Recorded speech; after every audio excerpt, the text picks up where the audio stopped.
exciting about your We're son? live, Jim. Yeah, everyone, we're live. Okay, we'd like to call this meeting to order. Welcome everyone to Raymond Council meeting. We have an agenda in front of us. Need a motion to adopt the agenda. Councillor Fromm makes that motion.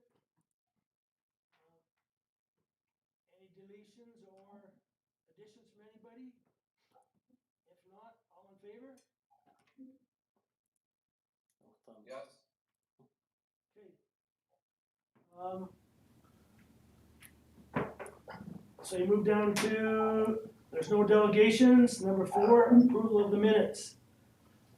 March 17th, 2020 council minutes. Any discussion on these?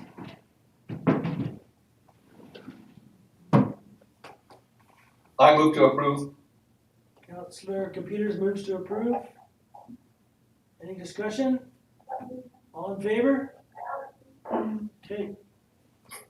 That was unanimous. So we'll move down to the April 7th council minutes.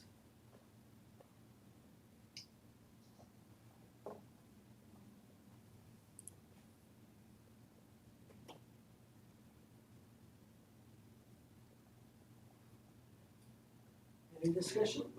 Councillor Fromm is moving those minutes. Any discussion? Okay, all in favor? Okay. Move down to the 4.3, the council committee minutes of August 14th.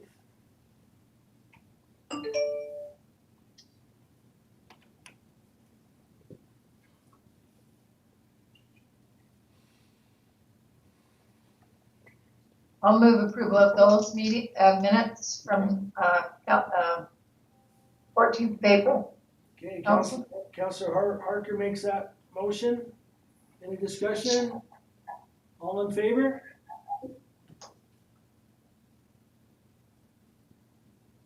Okay, we're unanimous again.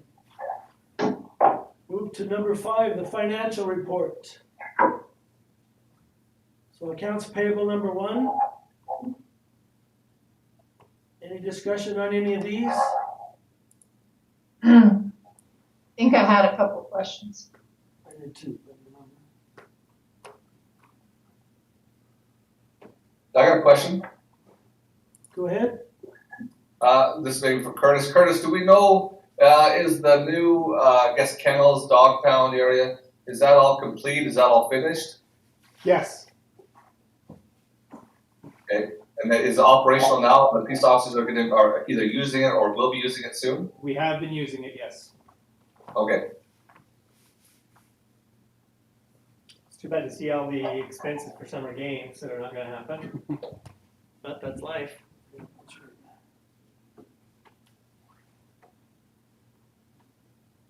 Okay, accounts payable 2. Any I had one question, and that was the one that was 05. Just trying to bring it up. What's digital postage? $4,000. I don't quite get that. We have a digital postage machine, so we can, instead of getting stamps, we're just able to print it off on the machine, and then it's able to send them out that way. I was thinking of something completely different, like I didn't have a clue. Okay, got it. Okay, now we'll move on to accounts payable 2. Mayor, I have a question on this one. Okay, It's 2020-00549, the Sustain Energy Engineering Rink and Pool Analysis. That one was new to me, maybe I missed something. In 2019, we submitted a grant application to the MCCAC grant program for energy efficiency scoping audits on the arena and the pool. Sustain Energy was the company that we used to carry out the audits. The audits have been completed. The entire cost for the study is going to be reimbursed to us, but that is us fronting the money to demonstrate payment, and we'll get a check for the same amount back. Okay. And maybe just a reminder for everyone, if you're not speaking, just to mute your mic because somebody's making some noise that's feedbacking a little bit. Okay. Any other questions on payables 2? We'll move on to payables 3 then.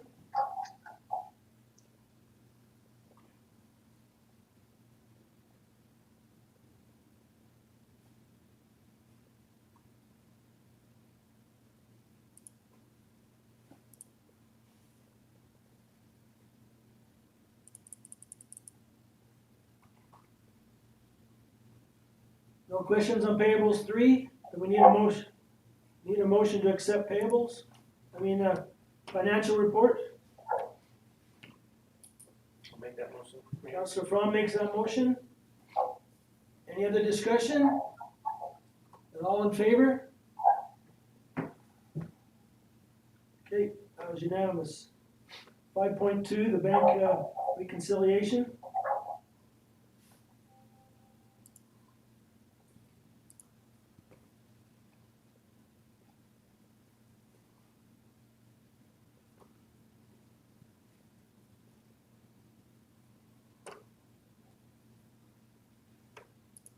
Need a separate motion on this one now, Curtis? Or should we have done them all?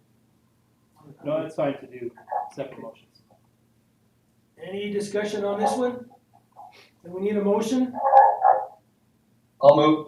Councillor Capeters? Any discussion on this motion as to approve the bank reconciliation? All in favor? Okay, unanimous. And then we have the operating budget.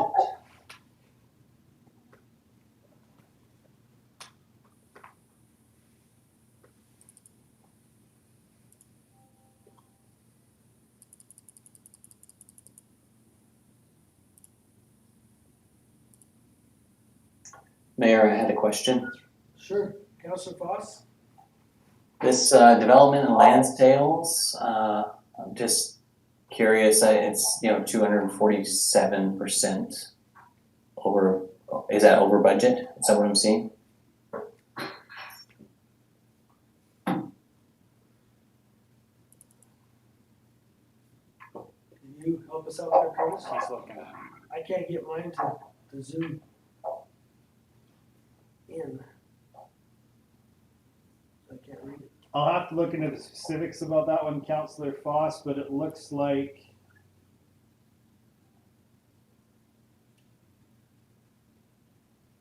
I think what it is, and I'll have to look at the specifics, but I think we've gotten some front-loaded expenses that are annual expenses, and so because we paid for them all up front at the beginning of the year, the percentage seems higher than what it will be, but it should carry itself out. But I will have a better answer for you that I'll email out to council after the meeting.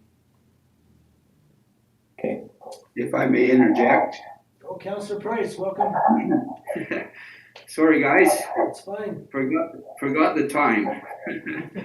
Anyway, we will look at this in more detail on Thursday night, Councillor Foss, just for your information. But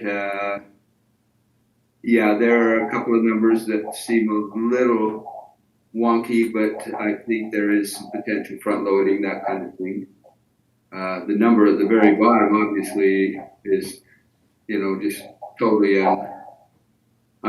there's no comparison for that at all. It just doesn't make sense at all. But we just need to probably, as the finance committee, look at this in detail, make sure what's going where, and there's nothing that's going into the wrong places. And so, yeah, I had a couple of questions on this one as well. So with everybody's permission, I suggest we defer this to the Audit and Finance Committee, and we will do some deeper review. And next week, when we have our budget discussions, we can talk about it in more detail. Okay. Sounds good. Sounds smart. So do we need to approve this, or we just wait till we get more clarification? I mean, you just passed the motion as information. Yeah, it's just the financial information, so I don't see a problem there. Okay, Someone want to make that motion? I'll make that motion, yes. Councillor Harker? So any other discussion on this one? This is all the financials. Yes, we're just right down to the, no, it's just Okay, this, the you're operating moving along budget. quite quickly. Accounts payable, I had a couple of items that Well, Councillor Price, let's finish this motion, we can go back there if you want. okay, well, it's just part of finances, I just wanted to know if you wanted to make it, part of the discussion before we pass. We already made motions on the accounts payable, Oh, we did, okay. we did, so we can go back there if you wanna, if you have some No, questions. that's fine. I'll get my stuff up and then we'll take a look at it if we can, so. Okay. So Councillor Harker's got a motion on the floor to accept the year-to-date operating budget. Any other discussion then on this? Okay, all in favor?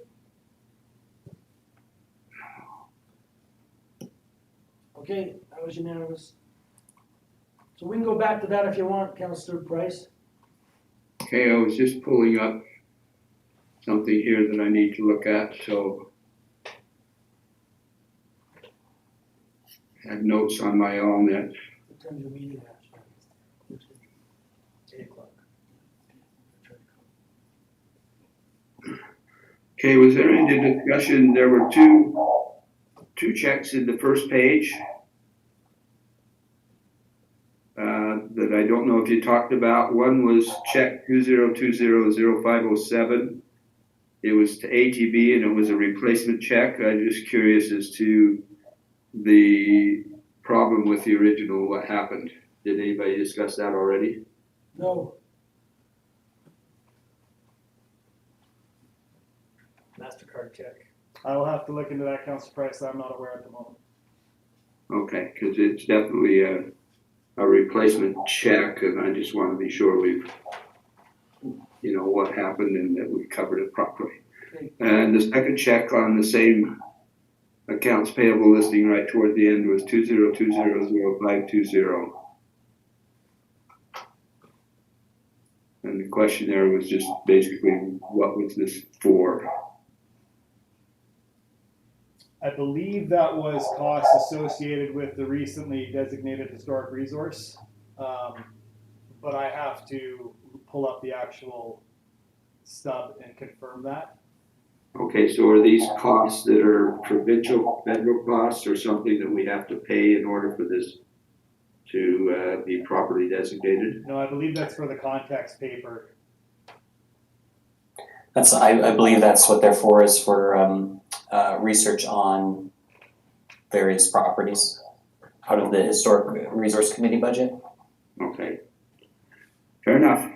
I just wanted to clarify that. And then just a general question. We're seeing a lot of numbers on the demolition. Are we anywhere close to a final number that would give us an idea of how we turned out on that profit-wise? We are close. For information, we have submitted everything that we have accumulated to date for a reimbursement check from Alberta Social Housing. And so 90%, 360,000 of the 400,000 will be submitted to us here shortly. The remaining 40,000 or 10% will be submitted after we're completed. But it is looking very favorable. Okay, perfect. That's what I wanted to understand. Okay. Thank you for your patience. okay, that's fine. Okay, so we're moving down to point number 6, items for discussion. So 6.1 is changes to the medical billing on the rural clinic discussion. Councillor Foss, do you want to take lead on this? Sure, yeah, this is an item I had added to the agenda. There's been several news stories of late about changes to doctor billing and the impact on rural clinics and ERs. And so I'm bringing it, I guess, for two reasons. One, concern about healthcare delivery in our town, and two, the clinic and the ER are both significant employers in our community. And so I've been hearing some things about several communities that were losing their ERs or doctors were, giving up their privileges to practice in the ERs because it wasn't sustainable for them to do clinic work plus ER work based on the new provincial billing regulations. So I reached out to one of our local doctors who provided some context, some local context, which to me was concerning, that there is a potential impact to our clinic and our ER here. And so I'm bringing it to council because I think it may be in our interest to do some advocacy with our MLA and perhaps the Minister of Health, just to express our concerns about rural delivery of healthcare, the continued funding of ERs like our ER. So I guess I'm proposing a couple of motions. One, that we write that letter to them, to Minister Hunter and Minister Shandro, expressing our concern about the changes and how it might impact our ER, as well as advocating for continuing to fund rural healthcare. And one thing the doctor here in town mentioned was that it would be valuable to advocate for the province to return to negotiations with the doctors. And then a separate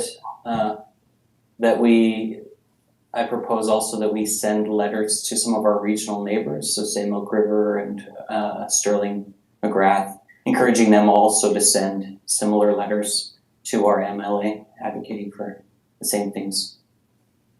So I'm happy to make those motions if that's how you want to proceed with the motion, and we can discuss, or how do you want to move, Mayor? Well, let's discuss first, and then we can get into the motion. Anybody have any thoughts? Mayor?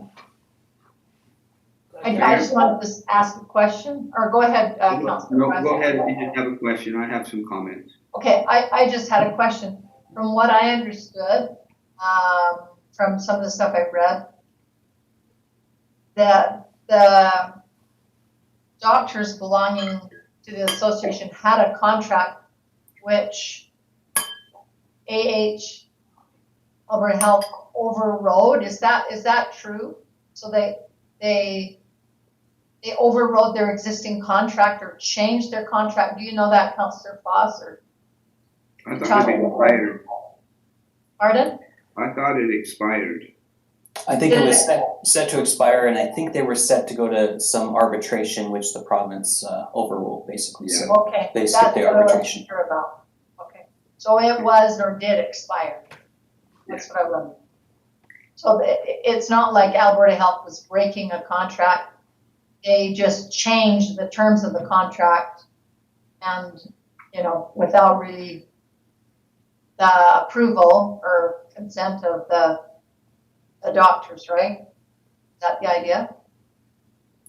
That's my understanding, is that they terminated the contract, skipped the arbitration on the new contract, and I believe doctors are suing the province right now. Like they're in the midst of some back and forth. That's what I heard, and that's why I was confused. Okay, thank you for that. But it seems to have impacted rural worse. There's, I think, 44 communities now that have doctors have announced closure of clinics or reduction of hours or things like that. And one hospital lost 10 doctors in northern Alberta. That's a lot of doctors. Councillor Price?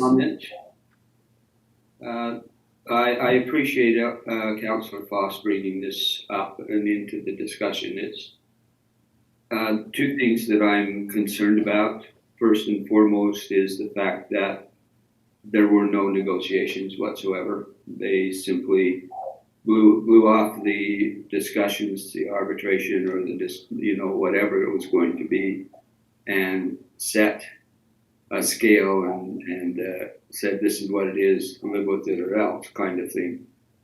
The discussions need to continue forward, and that's mentioned in Councillor Foss's letter.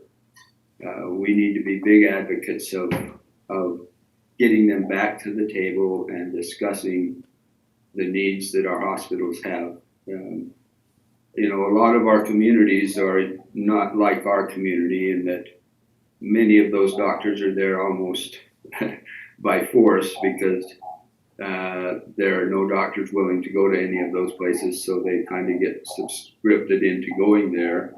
And so at the immediate opportunity to get out of there, many of them are. And fortunately, we don't have that situation here. We have a good team of doctors who are excited to stay where they are and make this an important part of the community and the area. And that's the other thing we need to stress is that this is a key facility for this corner of southern Alberta. It really is a key facility for the County of Warner and for other residences around the area. We need to have the government step up and take a closer look at what they're doing in this area. It's not right, and it does need to change. Got a question? Councilor Peters? I think the challenge with this, Councilor Foss, I think it's a great idea as well. The challenge though is that we don't necessarily have all the specifics of how this could impact Raymond. I know the doctor mentioned a few things. I would like to write a letter of support for rural communities, and in particularly our hospital and the importance of it. The challenge is just how specific we get when I don't know all the specifics, especially from the government side of things. But our doctors are great in our area, and we need to be advocates for them to continue the work that they do for that benefit, like Ralph said, this part of southern Alberta. Yeah, I agree. I wish I was more of an expert, and I kind of wish that we could have had somebody from the clinic come speak to us specifically. But if we do go forward with a letter, I would suggest we make sure that we validate any of the facts for sure. Because like I said, I'm not an expert, but I do know that some of the specifics of what that doctor is encouraging us to advocate for, I think we can safely advocate for. And we have to remember also that our ER is actually a benefit to the regional hospital in Lethbridge. It takes a big weight off of the demand for that facility because it's so close, and we have the good doctors that can provide the ER services as well as they can get in Lethbridge. I just have a quick comment. I also talked to a doctor this past week, a local one, and he said that they are sending a letter to the MLA and to Glenn Motts and to the health minister. Do we want to just support their letter, or do we want to send our own letter? Because they're going to have all the facts, that they'll have all the specifics in their letter. So do we want to just support them, or write our own letter supporting their letter? I think we should write our own letter. Okay. But I was just going to suggest that we did run that letter by maybe Dr. Greg Smith, just to make sure it didn't sound unknowledgeable, or make sure we were saying the right things, or that we weren't stepping on their toes. You know what I'm saying? That is my thoughts too, Joan. Yeah, I think it should be a separate letter. Yeah. Councillor Hagee. So Curtis. So Mayor and Council, just one suggestion. I think it's definitely appropriate for us to recognize the value that the medical clinic and the hospital does provide to the community. The one caution I would offer though is this is a private labor dispute between two separate entities, and we're not choosing to involve ourselves in a school teacher APA dispute with the province, which is equally as important as an employer in the community because it's not really our realm. So I would maybe just say that we may be overstepping our authority or our influence. I think we can definitely say that, we encourage a settlement because our doctors and the clinic is critical, just as we would those for our teachers, so that they can work and feel that they're compensated equally. But I think it might be a bit counterproductive for us when we're trying to get the government support on a number of other issues to be picking a side almost, it would seem, in a legal fight or a legal discussion without A, knowing all the facts, and B, not really being a party at the table. That's, yeah. I recognize that concern, and what I would suggest is that we don't necessarily have to pick a side on this. I think we could express our concern, and echo the concerns of our local clinic. I do think it is within our realm to advocate for good healthcare in our community, and that it be properly funded so that we can have a good, strong, healthy community here. But you're probably right, we should do this cautiously in a way that we're not overstepping sort of our realm or stepping into something we don't want to step into. Or setting a precedence to have a bunch of other entities want to advocate for them. Councillor Foss, did the doctor you talked to, was he positive in your approach to visit with him? Did he, did you get any sense of, hey guys, leave us alone, let us deal with this ourselves, or was he open to our support? How would you interpret his reaction to your discussion? I included a quote in our notes, but he said, I would recommend small municipalities make a common cause and insist that contracts be honored and binding arbitration be entered into and rural health remain a priority. And so I think he was supportive of us advocating on behalf of our local clinic in York.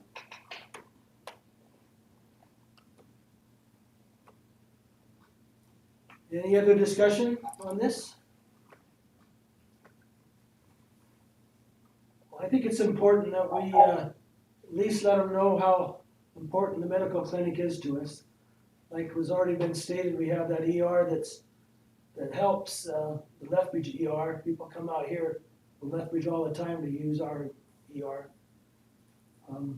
So we do want those things to continue going, but this was brought up at the Mayors and Reeves too, that this is really between the doctors and the government, not us. So we didn't do anything on the Mayors and Reeves end. But in all fairness to us as a community, our medical facilities, our doctors, and our ER are one of our, when we talk about our town, that's one of our greatest assets. You're right. You're correct. It would be tragic if we lost any of that. And that's Tragic for our town. That's why I would support a letter going out on that end. Carefully worded. So what if administration drafts a letter that we have for you to discuss at committee next week, and you can add to it or take it away, and I can reach out to one or some of the doctors to get their perspectives, or continue to talk to Councillor Foss, and he can pass those on, and you guys can take it from there. I'd make that motion that we do so. Okay, Councillor Price makes that motion to do it just. That we draft the letter, get the doctor's review of it, and then submit it. I think it's worth the effort to let them know our concerns. Okay, I'll have it for committee. Well, we have a motion on the floor first. Any discussion on Councillor Price's motion? If not, I'll call the vote then. All in favor? Okay, that was unanimous. So that's what'll happen. You'll draft that letter up. We'll have it for next week. Correct? Yeah, were you wanting to discuss Councillor Foss's second recommended motion about encouraging our regional partners to do the same, or did you want to defer that to a later date? Councillor Foss? I think we could save that until we have a letter and discuss that when we're ready. Okay, so we'll bring that back to committee as well next week.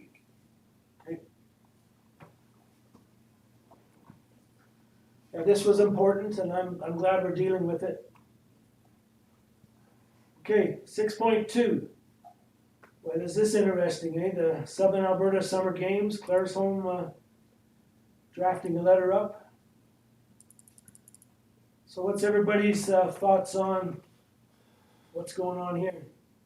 It was nice of them, but they maybe should have consulted with us before they drafted it.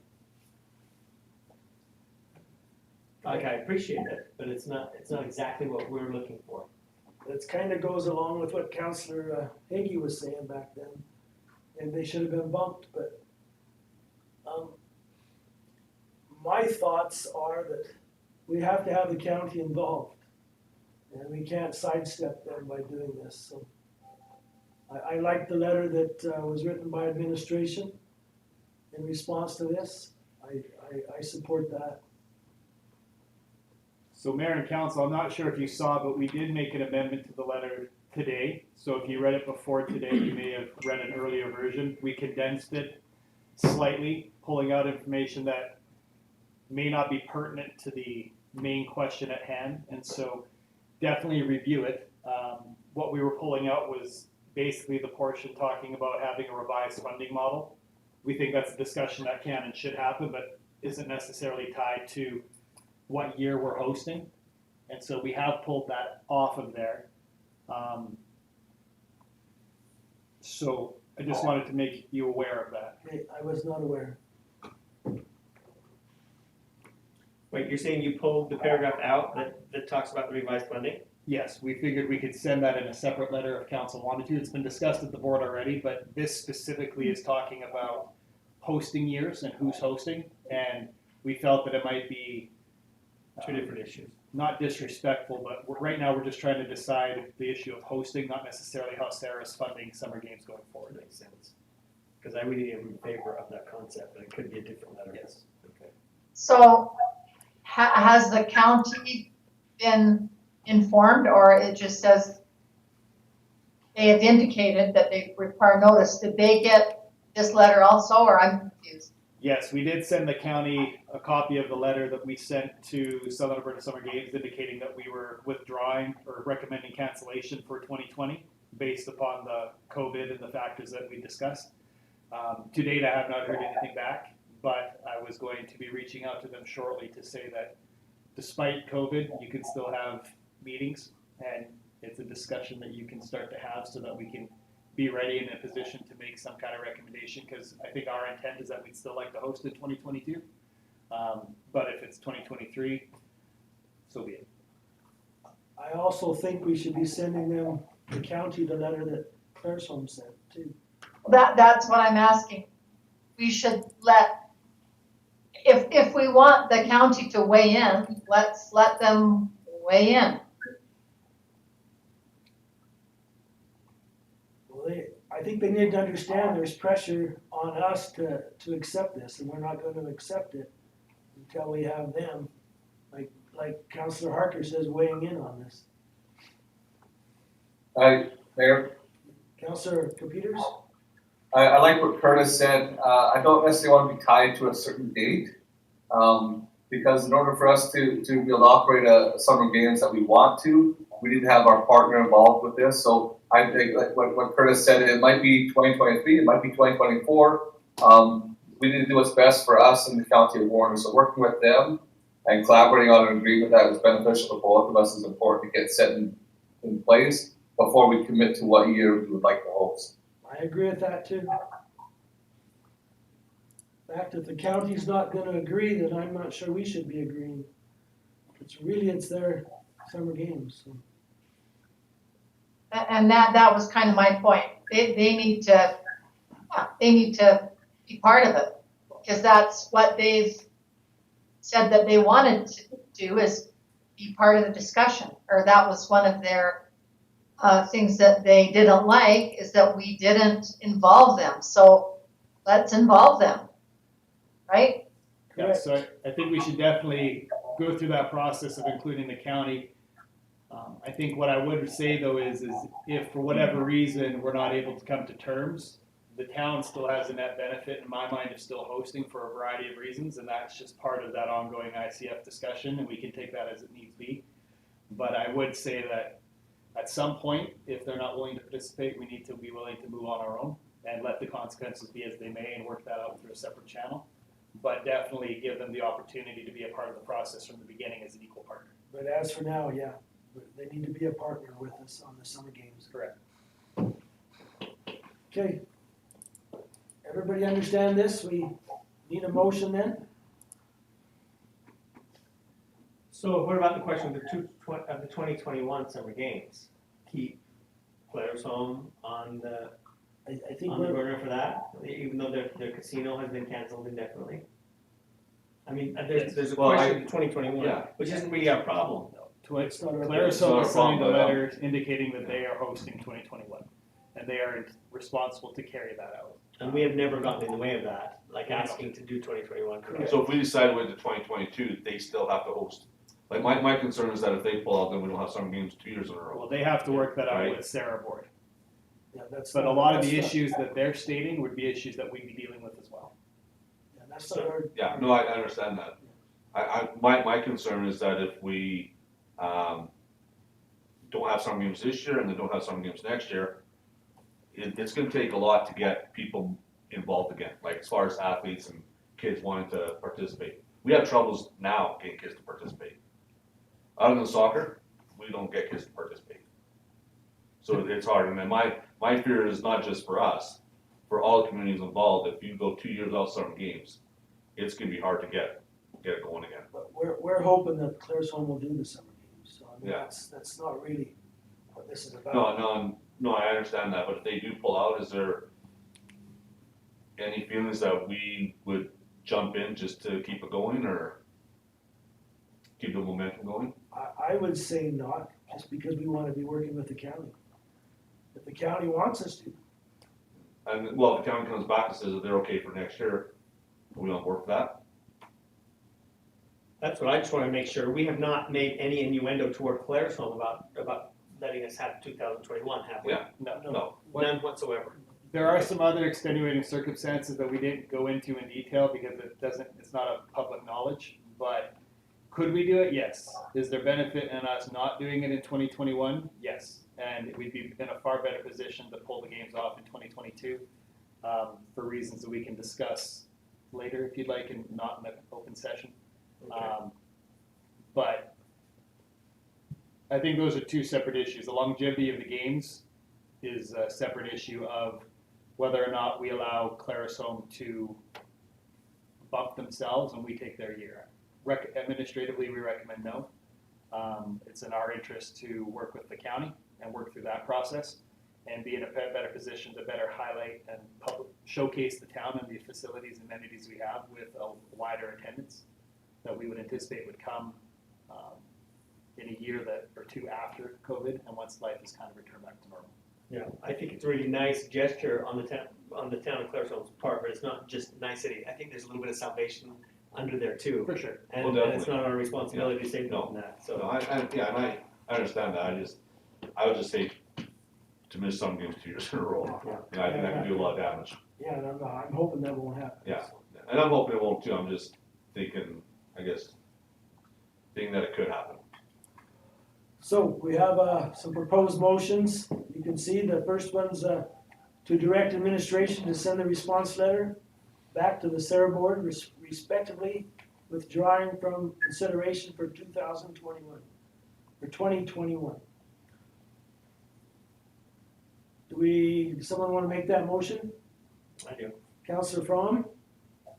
So any discussion on this from anybody? We all understand what's happening? So all in favor?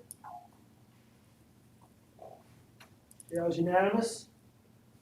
Now the second motion is to direct administration to work with the county to set a date beginning discussing the 2022 games.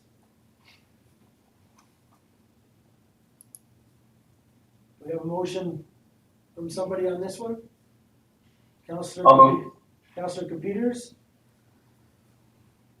And this is where I think, you should maybe send the letter that Clarisholm wanted out, but we said no until we talked to the county.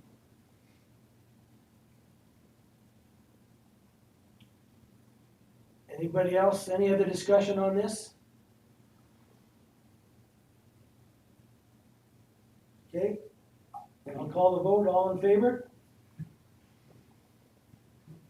Okay, And we'd actually request that you defer the third motion to a later committee discussion, just not to include them in the same timeframe.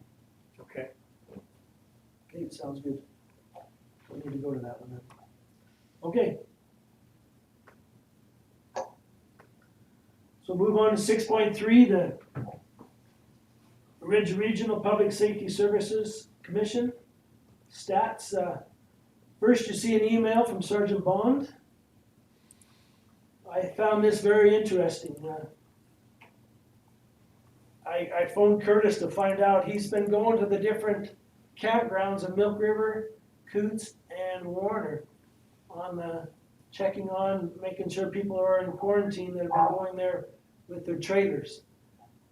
Kind of interesting because here our premier doesn't want to recognize our CPOs for any kind of funding, but still he wants to use them. I just thought that was kind of interesting from our premier.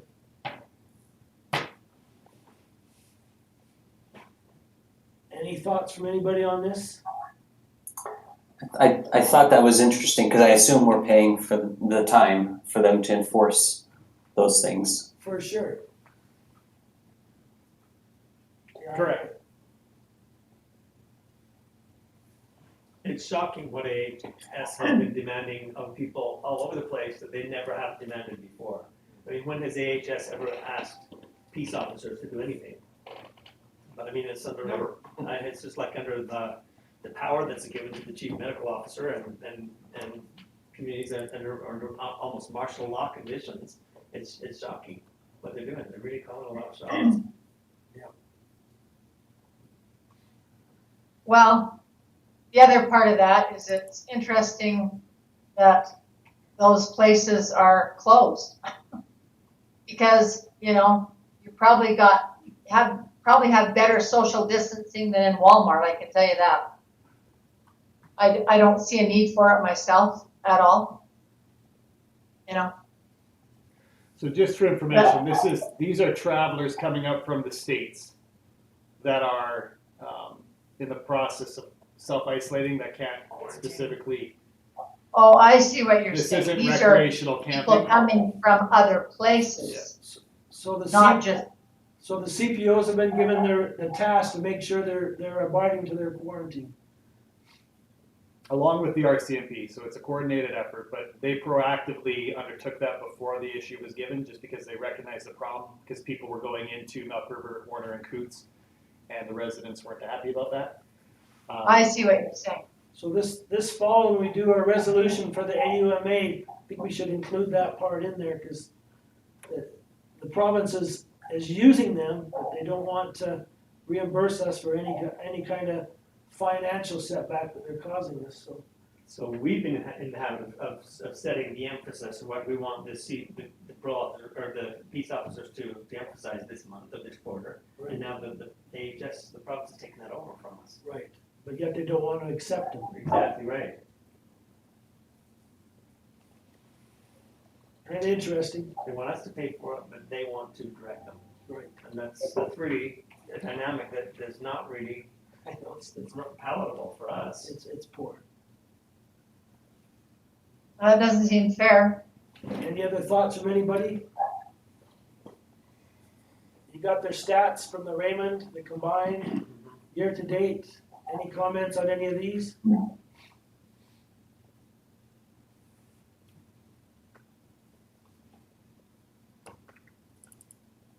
ton of information in there.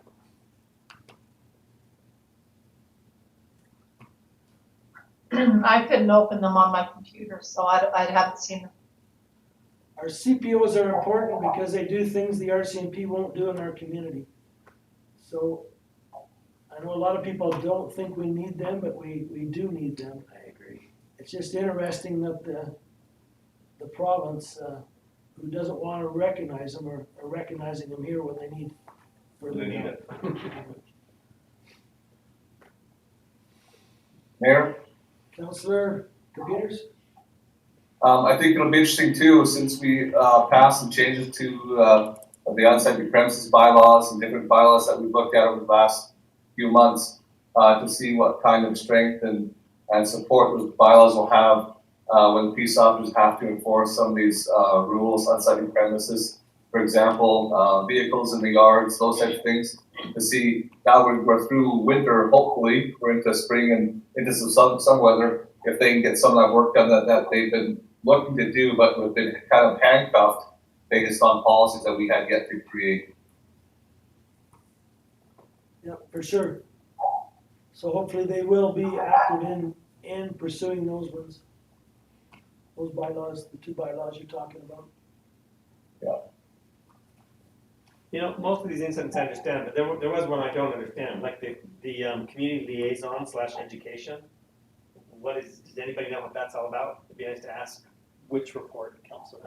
In the count of incident types, The Raymond or the combined? this is the, it's Raymond, I believe. Yeah, it's Raymond. I have no idea what that would be about. And it's not a big deal, but it's a curiosity for me. Like dog bylaws and trespass to premises, I understand that, burning bylaw, but liaison education, I don't know. I'll have to inquire. Okay, thank you. Anything else from anybody? Was there anybody else that these didn't open for? These wouldn't open on my computer. Is everybody else able to see those? Mhm. Those links did not work. Joan, if you want to bring me your computer, I'll have a look at that for you, okay? Okay, yeah, cause it's just on my, it just wouldn't open for me. I don't know why. Maybe there's some setting that wasn't set right or something, I don't know. But those attachments would not open. Okay. Any other comments on the Ridge Regional Public Safety Services Commission from anybody? Okay, we'll move on to 6.4 then, the COVID-19 updates. Do we need a motion to accept that as submitted or anything? We do? I Do mean, we? going forward, I think it's just prudent to have a motion accepting his information or making a motion directing administration. That way everything is a record of. Okay. So I would make that motion that we accept the community peace officers report. Okay. With March stats. We have that motion on the floor then. Any discussion from anybody? So all in favor?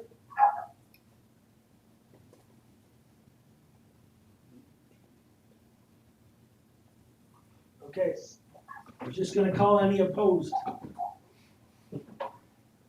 Okay, so the COVID-19 update, 6.4. Curtis, you wanna take lead on this one? There is an awful lot of information there, as there is with everything related to COVID right now. Is there any questions from members of council? Councilor Price, just make sure you mute your mic. Just curious if there's any questions that you have regarding anything that's listed there.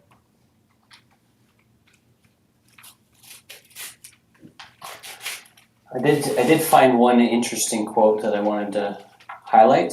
Sure, which one?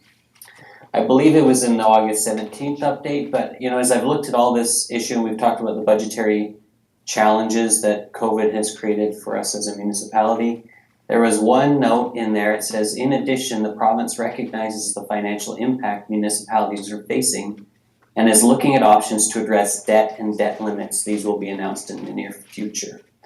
So I did see a news report a few days ago or yesterday, I don't remember exactly, that they were considering allowing budgeting deficits for municipalities, which would be a change, at least for this year.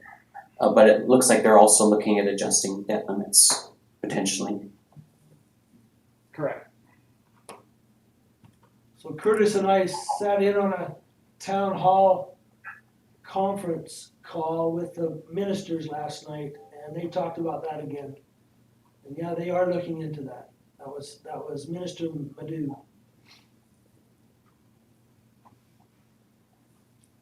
So you are correct on that, Councillor Foss.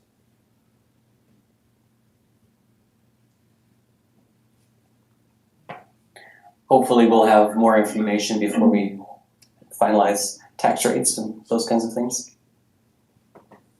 So also the AUMA had a town hall meeting and I sat in on that one too. And it was very interesting too, as different communities had different problems like that, what you're talking about. the cash flow is not just us, it's all over the whole province. A lot of communities are having that problem with their cash flow. Yeah, the whole country, the whole world. The whole Yeah, country. yes. They're That's all, not just the communities, it's every family. they're all trying to decide how to do it, they're all trying to give breaks. When they're giving breaks on interest and then they're not getting the cash flow in to pay their bills.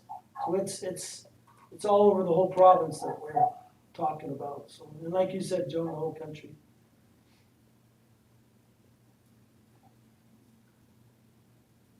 Anything else from anybody?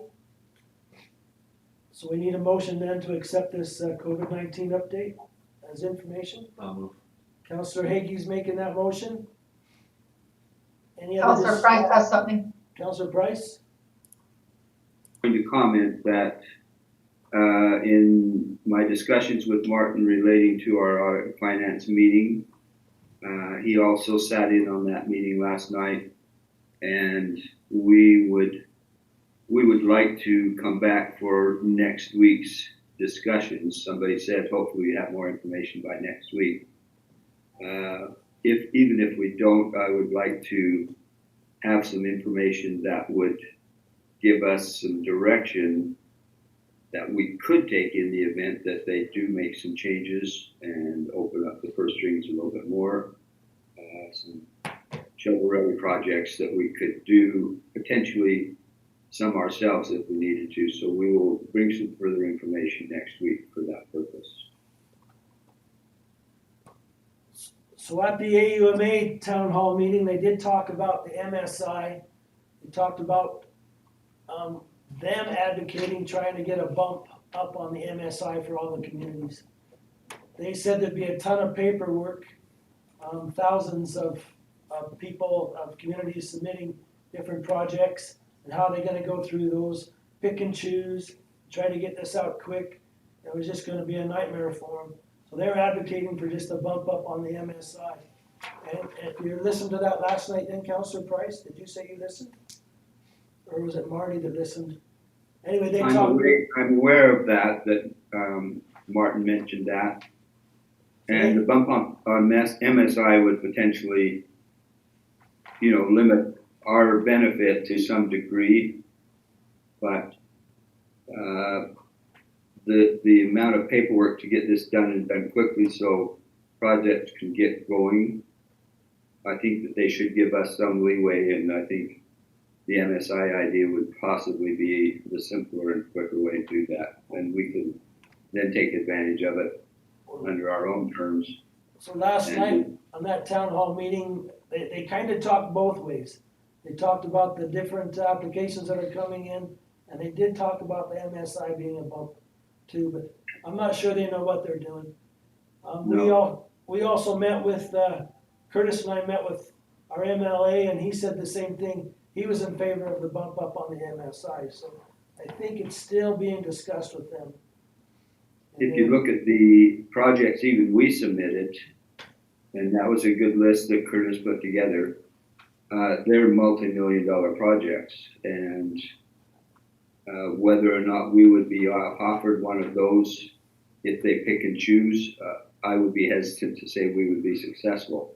Whereas an MSI would at least give us something that might give us a better option to get some projects done that we'd like to do. So Curtis and I talked about that too. Should he have been a little more specific? And he decided to go on that more general route. And we talked about maybe a few projects that he could be more specific on if money did come. But you're right, the MSI would be a definite bump that we could work on specific projects.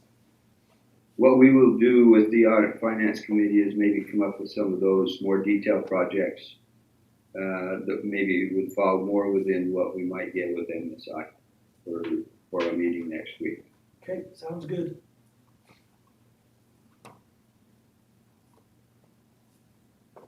So I think we kind of bumped to council update a little bit.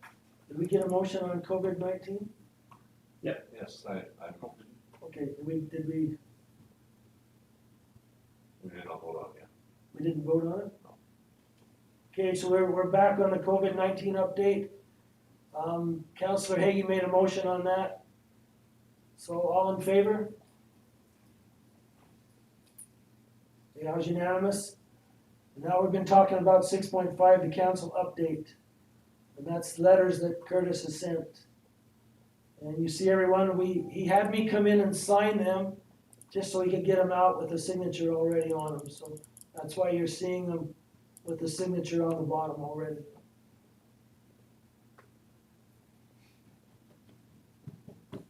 Any other discussion on this? We've kind of been there a little bit. So where do we get the list? Is that just something where, like, they suggested AUMA that we send it to Casey Madu, and we're sending it to others, and I think that's great. How does he decide on who to send it to? Just the nature of the shovel-ready project? So our practice has always been to include our local MLA or MP so that they can be aware and advocate on our behalf. Okay. And then to the appropriate ministers, whether they be provincial or federal, that will be responsible for the distribution of the capital stimulus funding. We decided to go more generic just because City of Edmonton, City of Calgary sent these lists that were very big and broad, but they were in the billions of dollars for LRT funding and things of that nature. And what we were trying to emphasize is if they were to share some of that funding through the MSI bump up, it's going to have a far more broader impact on the province as a whole, getting people back to work, than spending massive dollar amounts in just these larger centers. And so if they want further detail on any of these, we can provide it. We did specify item 3. There was a news article in the Globe and Mail where Catherine McKenna, the Minister for Infrastructure and Communities in Canada, mentioned that they are aware that they may have to enhance the federal portion to help local municipalities that are cash strapped still find ways to conduct some of these capital projects. And so the recommendation in there was just highlighting federally anyway. We anticipate approval from you in June. However, there's still a significant cost department to the town. If you wanted to incorporate the entire amount that we would be owed, that we would be required to commit to that project, so it would be a provincial federal funded project and remove us from that, that's just as good, if not better, as getting additional money for us to do other projects. And so we tried to provide some options, but that's kind of how we determine who and what to put on it. I really appreciated the inclusion of that sentence, saying, hey, why don't you just bump it up, cover the whole thing? That would be great. Okay, And did we send a copy, it says to send a copy to ma.gept branch@gov, and that's probably been happening too, right? Of the shovel-ready projects. I did not, but we can definitely do that. Okay. that's probably one we missed.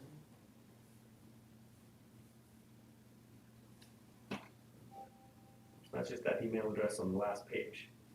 Any discussion here about maybe smaller projects that we could be shovel ready for? Like Curtis and I talked a little bit about this, maybe different portions of the walking trail. We talked about. You could go west. He thought you could go west with that little bit of the walking trail portion over on the west side of town. He didn't think the one into Stonegate could be ready yet. Without a little more work done on our end, so that one wouldn't be ready. What I'd say is if they give specific criteria, we pick and choose from there, but there won't be a shortage of ways to spend that funding. And they're looking for specifically projects that will help enhance the economy, and any improvements you can do to the transportation network, i.e. roads, I think would be probably where the money's best spent, given the fact as well that our roads have had a hard winter the last few years, and there's significant amounts of potholes and maintenance that we could be doing. But rest assured, if the money's there, we can definitely find a way to spend it. We talked about that 100 east, is it? The address? Well, 100 east from Highway 52 to Railway Avenue. All the talked water and about sewer that too. lines need to be replaced and then rebased and paved. 100 north from Broadway to 100 East is another poor condition road. Really, So these are the shovel-ready projects that could happen if they came with some money for us. Mayor, Councillor Price? those are worthy items, and I think that as we meet Thursday, we'll include those definitely in our listing. The other one that I had a question on, that I was thinking about is, next year, 845 is to be paved. And we have a commitment of $500,000 for curb and gutter. If the extra money came through, could we, and I don't know if provincially they'll let us or not, but could we proceed to do the curb and gutter in this year with some of this extra money, and potentially include the walking path, using our own facilities, our own contractors? Potentially we'd be able to do it for a less value than the 500,000 that they're suggesting, and then it would be ready for paving in 2021, and that's all of the problems we have to deal with. That'd be a good project too. We can do. I'm going to be discussing this with the province in the next few weeks. They're reaching out to set up another meeting, so we could definitely make that suggestion. I'm not sure how they're going to want to break that out or if that's possible, but yes, we could definitely have that conversation. Yeah, I would like to find out, because we've set aside 500 grand for 2021, but if we get extra money this year, man, it would be nice to get that curb and gutter in place, and potentially even the roughing in of the walking path, or a good part of it. If we couldn't even get the paving, at least we would get some distance of that. That would, I think, be a benefit, and a lot of people would be excited about the progress going on there.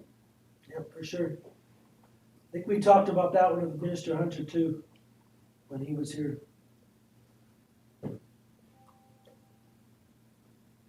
Any other thoughts from anybody?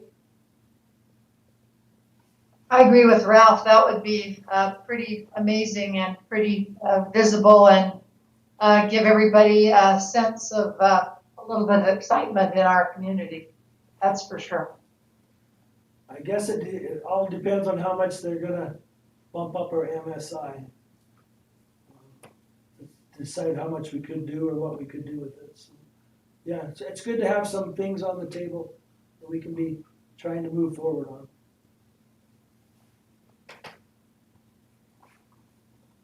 Anything else from anybody? We need a motion then to accept this council update. Councillor Harker makes that motion. Any other discussion on this?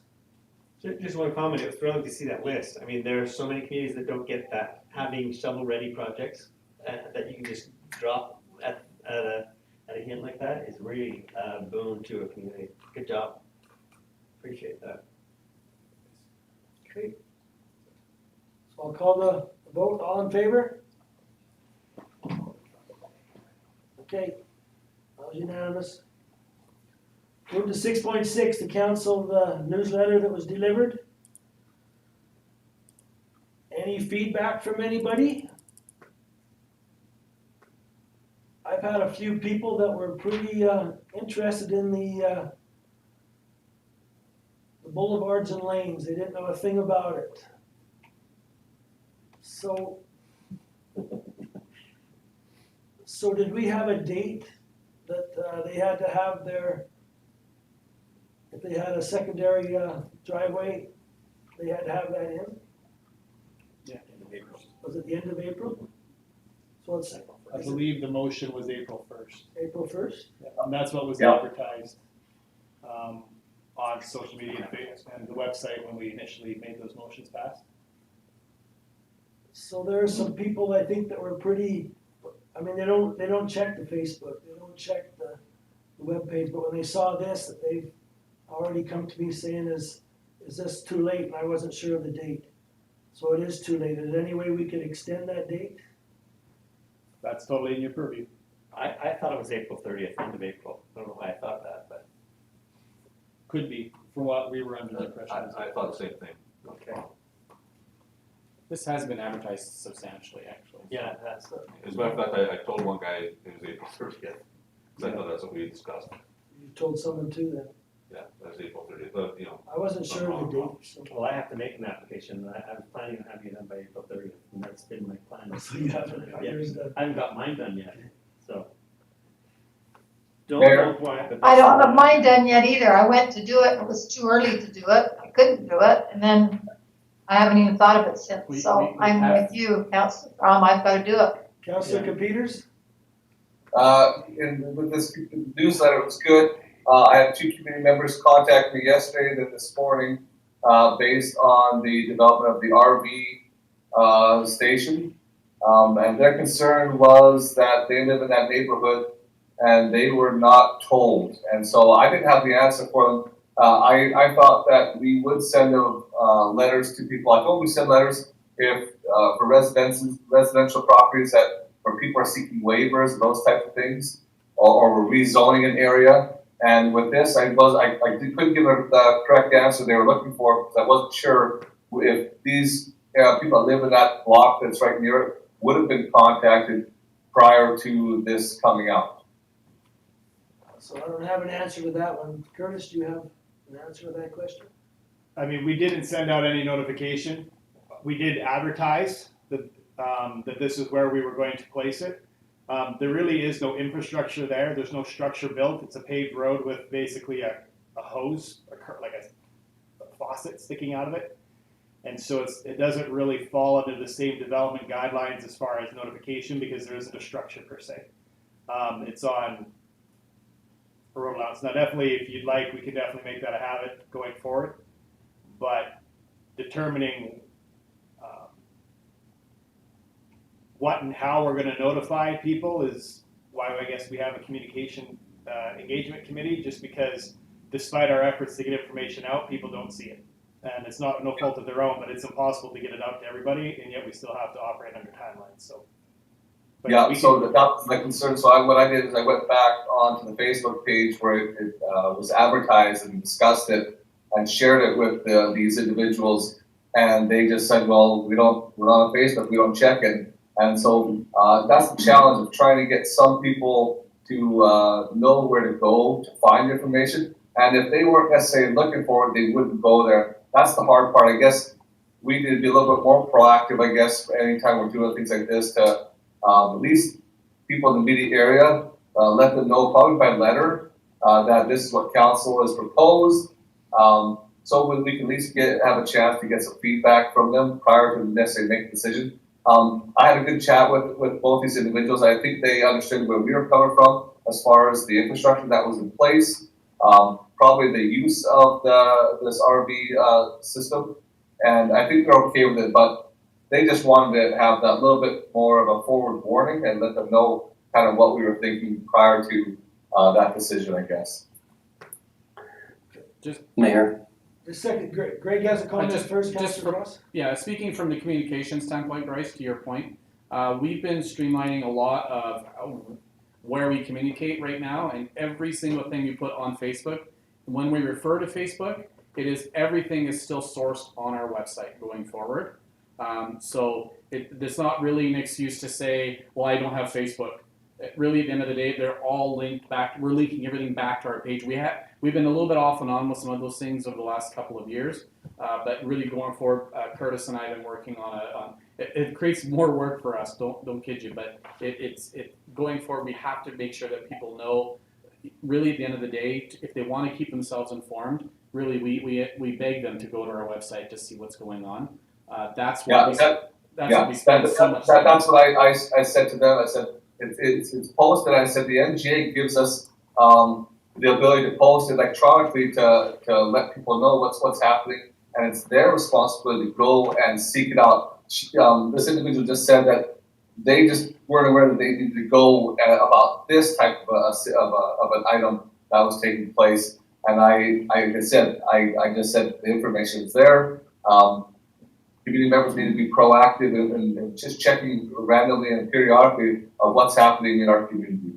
And Bryce, just from a development standpoint as well, this particular spot, the act actually specifies more or less distances of who's supposed to be notified when it comes to development, and the immediate neighbors, we've had discussions with them, the churches that are across the street. But further down the road, it's not necessarily within the act to say we've got to impact everybody unless it's a zoning change or something like that, which was not the case. So we are following the rules to make sure that if there is a specific development, that what we're following the act by the letter. Yeah, I agree. Councillor Foss, you had a comment? I was just going to say that how and when we communicate has been a frequent topic of the Community Engagement Committee. And I don't know that there's any simple quick fixes, but I think this newsletter highlights the fact that this, I think, was a fairly effective way to communicate to folks who aren't frequent Facebookers. And so perhaps there's a case to say we do these on a more frequent basis and summarize some activities and changes. That's something we could discuss or debate in the future, but I think that the other thing we've discussed in that committee is defining maybe better a policy as to what, which I know some things are mandated, legislated, I guess, required to be communicated, but then we have quite a bit of discretion about other things, and perhaps defining better in a policy how and when we communicate things would help administratively help them have, say, the freedom to be able to act and do communications in a way that we have sort of defined for them. So I agree with what you're saying about the newsletter. The newsletter is obviously is looked at more. I'm not sure why people are going to the website, or Lots of people go to the website. they do, Oh yeah.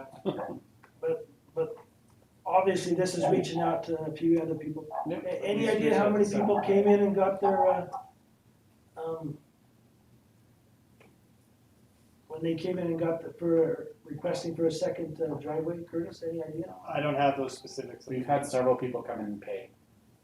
Then pay since? Oh yeah. Okay, I've collected a few checks myself. so how much was it again? Is it $25? 50. $50? Okay, well, I guess, unless someone wants to make a motion, it's probably too late. I just wanted to comment about the newsletter too. I do think the newsletter is a really good idea, because I do know that there are a lot of people that don't think to go to the website. And now that people aren't even getting their utility bills anymore, right? I mean, we used to say, oh, we can notify people through their, tax bill or their utility bill. If people we can't even notify them that way. So I don't think it's a bad idea to send out these newsletters every 3 months or sooner if we have to, if there's information that people need. I don't think it's good to assume that they're going to the website, because, I don't even go to the website that often unless I want to see the dump hours or something, so I don't think a lot of people do. Just a point of clarification, everybody is still getting utility bills every month. They just have the option of whether or not they want to pay it or not, so. Yeah, well, people don't want to pay, so they request not to get them, right? Well, no, even if they request to defer their payment, they still get a copy of their bill. So everybody every month is getting. It's online, right? Well, it's emailed or it's mailed to their home still every month. They just have the ability to defer payment if they choose. Right, so if there's something that we wanted to notify with them, we could still put that with an email, right? For sure. Oh, that's good to know. That's probably a good idea. Maybe we should do more of those things, because people would look at their bill, right? So I was curious to see if someone wanted to make a motion to extend that date, but maybe we can't now, because he said people have already come in and they've taken money since April 1st.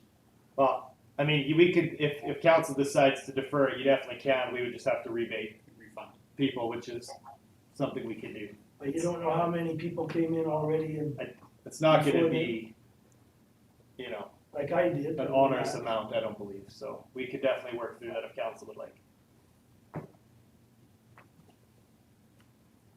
Well, what's the flavor of council?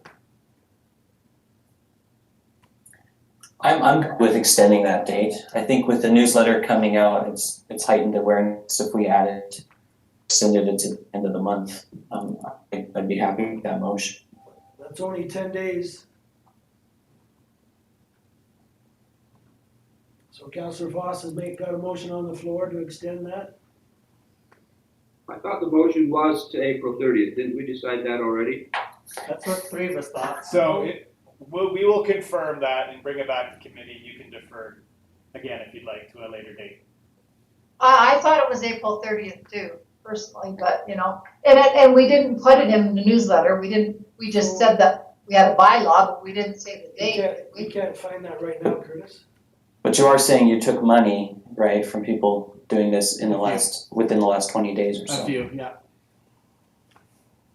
It'll just take me a minute to look. You can go on to another topic if you'd like, and I can try and track this down, or you can wait. It's hard to juggle going back and forth without it being on the agenda. I apologize. Okay. It was just interesting that when the newsletter comes out, people are reading it, so that was good. Very good. I'm sure we'll get a few, got two in this room. We'll go in and get theirs done. Even if I have to pay for it, it doesn't bother me, so. But I did go to do it once and we hadn't actually voted on it yet, so I couldn't do it. And then of course, I didn't do it. On January 7th, 2020, Councillor Foss moved that second reading be given to bylaw 98610 as amended to waive fees for existing owners of developed boulevard parking, so long as it is compliant with bylaw 987-11, being the town's land use bylaw, and that the application forms are submitted before April 1st, 2020. April 1st. Oh, wow. We're all wrong. We're wrong. I wasn't. Way to go, Bryce. Okay, well, there's a motion on the floor then to extend it 10 days. And that means some money would be going back to those people that did come in the last 21 days. Any other discussion on this then? Okay, I'll call for a vote on the motion. All in favor of the motion to extend it 10 days? Wow, that was unanimous. Okay, So who made that motion? Councillor Foss. Shouldn't the extension actually read 30 days? The original date was April 1st. You said the extension to be 10 days from today, Well, but yeah, it should be extended 30 days. I think you're right, Councillor Price. It should be 30 days extension from, but it only gives them 10 more days.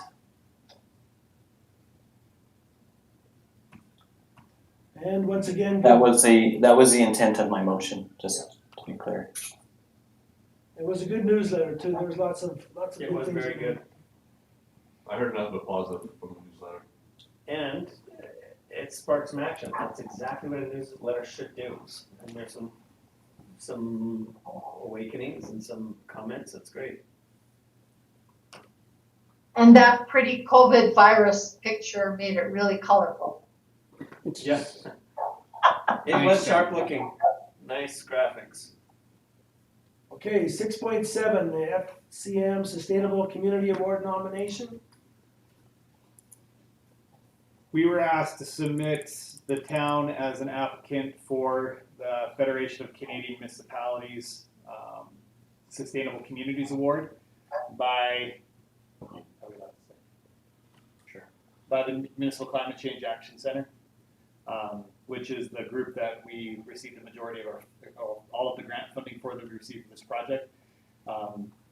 We feel past councils have always said whenever we can gain prominence and awareness for the town to go ahead and make that happen, and part of this process requires an endorsement letter from council, and so that's what this letter is. And so if council would like us to carry on with that application for our nomination, we just need you to pass a motion authorizing administration to send this letter in for the town to be nominated for this project, for this award.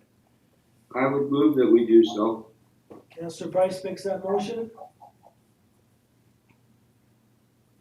Okay, any other discussion on this? All in favor? Okay. 6.8. 6.8, the Nova Scotia support letter. We talked about this a little before we, council got started tonight. This is pretty sad situation, what's happening out in Nova Scotia. There's quite a few communities that have been affected. Any other thoughts from any of those that were in on that discussion before? Should we be doing something?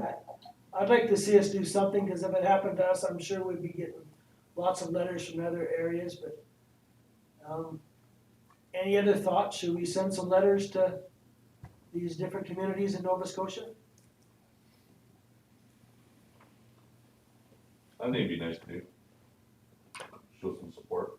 Show some Like I support. said, if it happened here, we'd be getting lots too. We would, so. we would. Anybody else? I agree with that. I think it's a good gesture from us. I do too, I think it's a great idea. Someone want to make a motion then on that? That we I'll move. have administration write some letters showing support to these communities in Nova Scotia? Do you want us to bring it back to committee and then send them in 2 weeks, or do you want us just to have the mayor make that determination and send them sooner?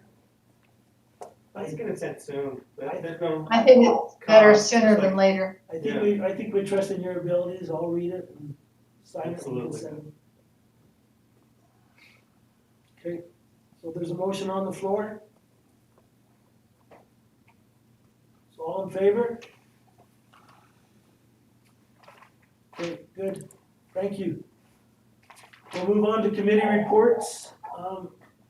I know nobody's having much for committees, there's only 2 of us that put anything down. I just wanted to comment on the AUMA town hall meeting I was involved in. As you can see there, it talked about the AUMA is now advocating that the policing model be delayed till 2021. They also informed us that it should be delayed because in Regina, where they're training these RCMP because of the COVID-19, they've sent all these new RCMP officers home. So no one's being trained, so it's not gonna happen this year, so there's not gonna be any boots on the ground, so why is this being why are we being asked to start this police funding model? So they are our advocate for it, so I just thought you might find that interesting. That is interesting. That's good. Any other questions or comments from anybody on the reports that are there? I just have one more thing I'd like to report. I've heard, and I haven't seen this firsthand, but I've heard from other people that our Prime Minister has canceled July 1st celebrations in Canada. Have y'all heard that? And what does that mean for us? I haven't heard anything on that yet. Okay, Greg, you have? Yeah. Okay.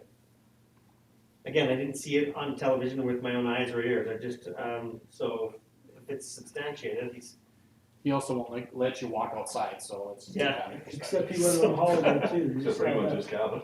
I know we've set May 5th as our deadline for deciding, and we might as well just wait till then, but I don't know how much that's gonna develop in the future. I just feel like July 1st is still quite a ways away. I don't know what anybody else thinks, but The City of Ottawa's Canada Day celebrations are canceled. The City of Vancouver has canceled their Canada Day.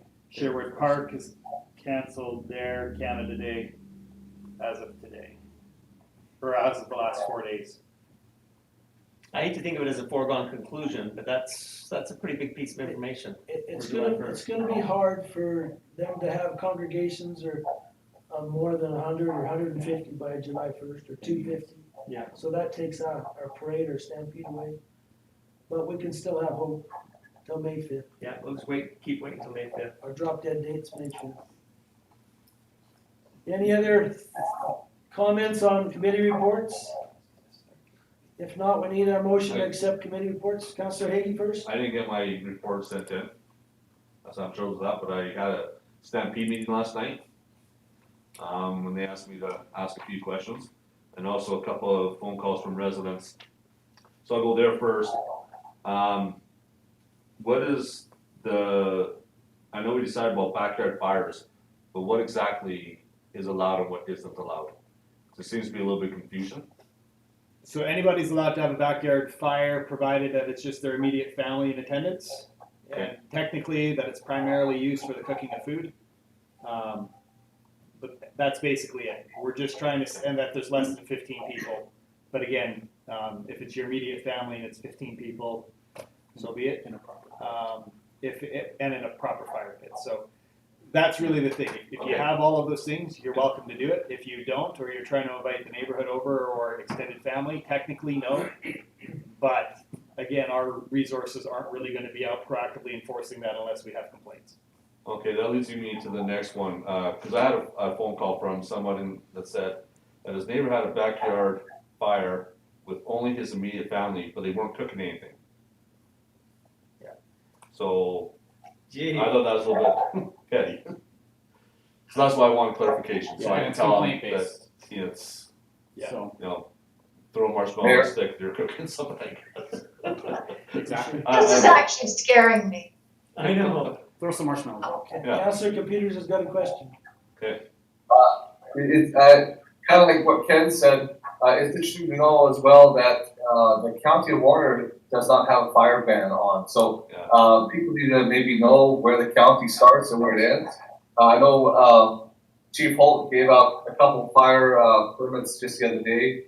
One fire got out of control actually, but it's kind of interesting the county hasn't gone that route like we have. But the whole idea is not necessarily that it's we're in a bad shape to start a fire. It's a social gathering. That's the big premise to it, right? And that was my more concern with this is that you're not having 50 people over to have a backyard barbecue. Right, as long as it's just your immediate family, I don't think So there's, the province hasn't restricted this. They've just given recommendations. 60% of Alberta is under a fire ban, though, that the province has control over on provincial lands. And that is partially to reduce congregating, but it's also to be in place so that as the weather warms and conditions dry out, that we're not adding another emergency onto a pandemic, where we're then fighting massive wildfires. We're trying to limit that so that the system can kind of cope with one emergency at a time. So that's the intent now. I'm not sure. I mean, the county's entitled to make their decisions as to what they'd like to do. We just felt that it was prudent to follow the province's recommendation. We're not saying people can't enjoy a backyard fire with their family. They're totally entitled to do that. We're hoping they still will. It's just we're trying to demonstrate that we are trying to work with the province, but still give people the freedom to do things within the guidelines that the province is giving. all right, that's good.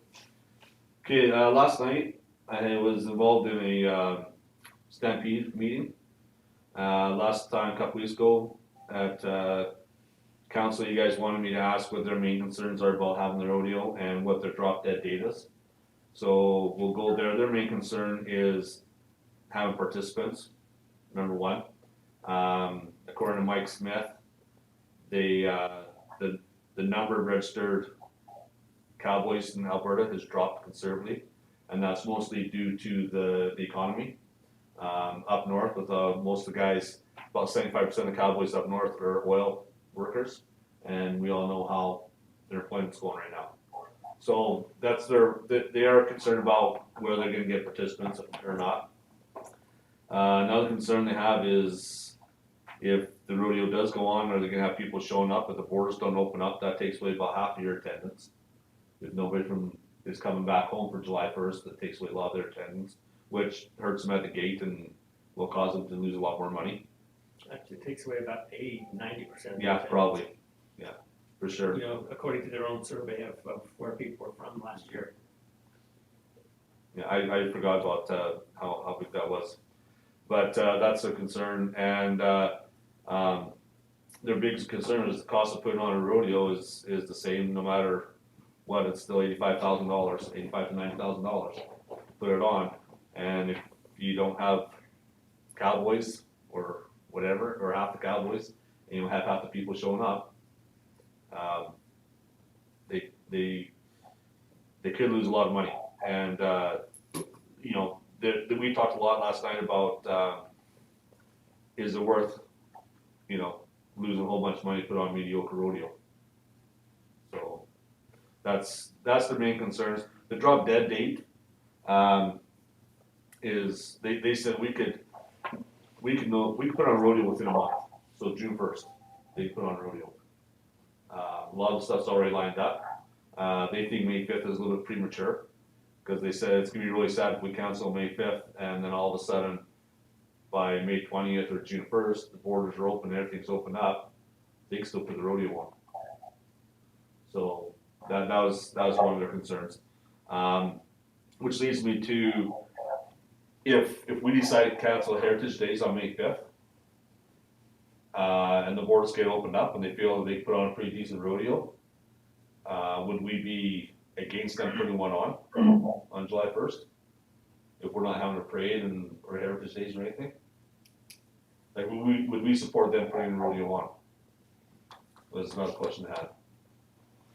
I think the biggest problem again is how many people will be able to congregate. Well, they understand that, but they said if it all gets opened up by June 1st, and you could have, you're not limited at all. That's all a the loaded restrictions. question, because when they say, would you support us putting on a rodeo, there's thousands and thousands of dollars behind that support. So, Yeah, and I already told them last night that,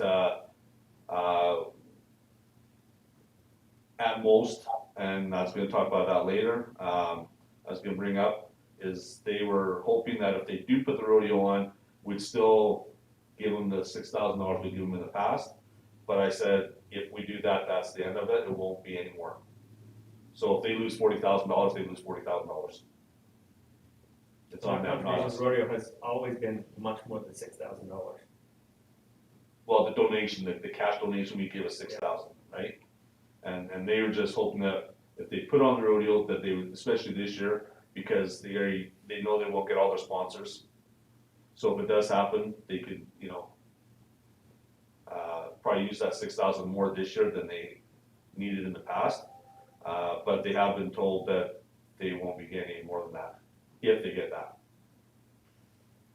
So that's something else we need to discuss, Well, I think we've got something to think about till next week anyway. so. We can Till at discuss least it May more. 5th. And then just a few things they talked about, like, they talked quite a bit about how positive it is and they can do it and they got everything lined up and it'd be easy to put it on. And then at the end, it's all like, well, we're not gonna be putting a rodeo anyways because nothing's gonna get lifted, like no restrictions, so. So there's still some, headbutting their event, like if there are no cowboys available. Yeah, well, What are you gonna do? they can have an open amateur rodeo, which means you don't have to be registered with an association. Just anybody pay your fee, you can be in the rodeo. So that's one option. They do have a stock contractor lined up. And he said that, he's not going anywhere else, so they decided to put one on. He's coming July 1st. They got the announcer lined up, they got the rodeo clown lined up, they got everything lined up, if it does go forward. They figured that they can get, and I thought they'd be a little bit optimistic here. They think they can get most of the sponsors, probably about 75 to 80% of the sponsors this year. But then again, Panoka, they usually have about 85% of their sponsors in place by now. And right now they got 20% of it committed because nobody's making a commitment. So as far as other rodeos, they said that besides Panoka, Wetaskiwin, and there's another big one, I can't remember which one it was, all other rodeos have been canceled or postponed this year. Caroline Rodeo, which is the July 20th weekend, has been canceled. So Pinoca's has been canceled. no, Panoka, Wetaskiwin, and Cameron is the third one that have not. They're the only three that have not counting the Calgary Stampede. So there's rodeos in late July and August that have been canceled. They're not as big as ours, but they have been canceled or postponed. They talked about postponing ours and having one in August, but then it was decided that if you don't have it on July 1st, no one's gonna come. Like, it's a July 1st event, it's not an August 4th event or August 15th event. So, that's not gonna happen. basically, there's a couple other things here. As far as the Calgary Stampede, because they're kind of watching that as well. They've talked to a couple of chuck wagon drivers, and they've been told by the Calgary Stampede that they should know by the end of this week if the Calgary Stampede's gonna go or not. And that was on the news last week. Mayor Nenshi mentioned that on Friday. He's a board member of the Calgary Stampede, and he announced last week that they should know by the end of this week if it can go ahead to Calgary Stampede or not. And that'll be a good indication of what everybody else does as far as May 5th. as far as Pronoka Probably smart. and Wetaskiwin. Yeah, they're hoping that we can wait until our next meeting, which is May 18th, when we knew a couple extra weeks. But I said that May 5th is pretty solid as far as Heritage Days. Then that's when they brought up if cancel Heritage Days, could they still put on a rodeo? Like, would we still support them putting on a rodeo if? Thing is, if there's no Heritage Days, I think that even gives them less people coming. So anyways, that was the gist of the meeting. They sound pretty positive, except for at the end, they all said, well, we're not gonna put one anyways, because it's not gonna, nothing's gonna change between now and July 1st. So, I guess It's frustrating. yeah, the biggest positive is, just a side note, is that they have, the commitment of a rodeo clown. His first name's Dennis, I can't remember his last name right now, but he is, he always goes to Airdrie because they have the rodeo at the same time we do. But his first rodeo as rodeo clown was in Raymond. Really? That's where he started his career. And he has been named multiple times the rodeo clown of Canada. Multiple times he's gone to the NFR as rodeo clown. Like, he's gone all over the world. He was supposed to be in Australia the last 3 weeks and he didn't get to go or anything like that. But he made the commitment to Jesse Hagee just the other day, saying that Airdrie canceled. So he has no other plans for July 1st. So if we do have one, he'll come down. And the type of guy he's when Jesse said how much you're gonna charge, he says whatever you guys can afford. That's his fee. So he's very, he does it because he loves doing it. So I guess that's a positive. You know, now they all want to put the rodeo on just so he comes, because he's one of the best in the business, right? But anyways, so that's just some stuff to think about for the next week. Do they need any feedback from you on this, from us? Well, they want feedback, but they can wait till next week if we want to have answered more, better answers by next week. That's a lot of information to decide right now. Can we have it on committee next week, Chris? And we can discuss these items on that. So, We'll have a week to think about them, and yeah, I think that's we'll best. know more from the government too in a week. Well, we'll know about the Calgary Stampede by the end of the week, it sounds like, so. Yeah. So it's just a lot of information to think about for the next week, and then we can talk about it next week, and then I'll get back to them next week. Great. So, I just thought there's a lot of positive there, but there's a lot of also negative, so. Is that okay with everybody? Wait till next week on that? I'm seeing some head shakes, that's good, okay. So I guess we need a motion to accept the committee reports. Councillor Fromm, all in favor?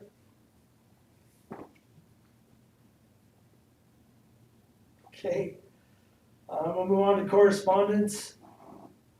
Anything specifically anybody wants to talk about on correspondence?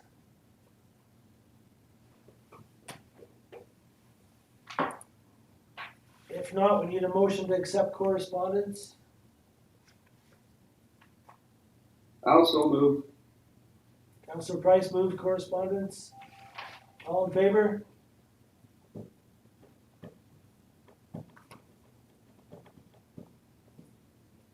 Okay. And we need a motion for adjournment. Joe. Councillor Harker, Oh, sorry. Councilor Price did it. Councillor Price, I'm sorry, Councillor Price did it. All in favor? Councilor Peters made that motion. He had his hand up. I'm sorry, I meant to say Bryce. Holy cow. Okay, Councillor Peters made that motion. All in favor? Great. Thank you for attending, everybody.